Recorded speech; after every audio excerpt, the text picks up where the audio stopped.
Paris ஒலிம்பிக்கில் இந்தியாவுக்கு மேலும் ஒரு வெண்கலப் பதக்கம் கிடைத்திருக்கிறது. இது தொடர்பான கூடுதல் விவரங்களை வழங்குவதற்காக செய்தியாளர் மணிகண்டன் இணைப்பில் இருக்கிறார். வணக்கம் மணிகண்டன், விவரங்களை பதிவு பண்ணலாம்.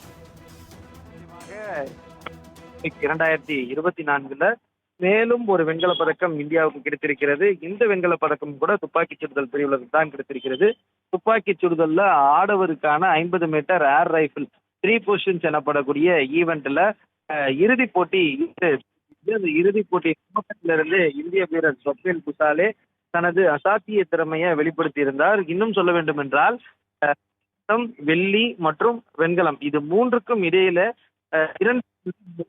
3 புள்ளிகள் தான் வித்தியாசமாக இருக்கிறது. அது மட்டுமல்லாமல் ஸ்வப்னில் குசாலே தவறவிட்ட அந்த வெள்ளிப் பதக்கம் என்பது 0.5 புள்ளிகள் மட்டுமே வித்தியாசத்துல வெள்ளி பதக்கத்தை கைவிட்டிருக்கிறார்.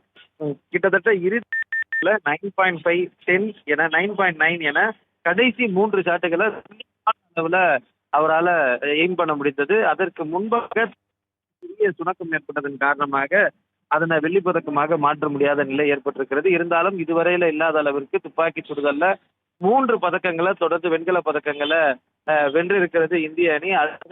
வெல்லும் என எதிர்பார்க்கப்படுகிறது. ஏற்கனவே துப்பாக்கி சுடுதலை பொறுத்தவரையில குறைந்தது 5 பதக்கங்களையாவது வெல்வார்கள் என கணிக்கப்பட்டிருந்த நிலையில் இப்போதுவரை 3 பதக்கங்கள் கிடைத்திருக்கிறது.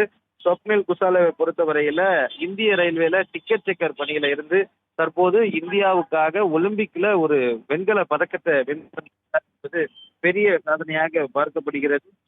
ஒலிம்பிக்கை பொறுத்தவரையில நாள் 2ல ஒரு வெண்கலமும் வெண்கலம் 6வது நாள்ல வெண்கலமும் கிடைத்திருக்கிறது.